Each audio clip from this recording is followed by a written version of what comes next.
Welcome, today we're going to show you how to turn on voice chat on Roblox on PS5.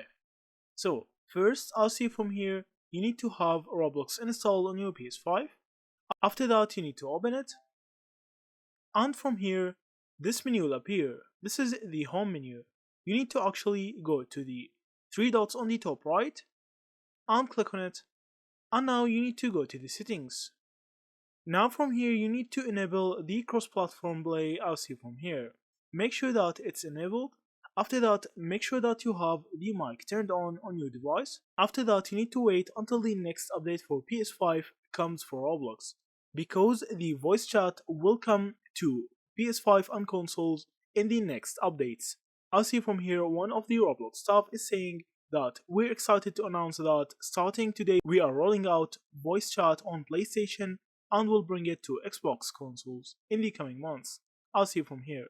So all you need to do is to just wait for the next updates, and after that you need to go to the settings and enable the voice chat service on Roblox app. So that's it. Thank you for watching and see you in the next videos.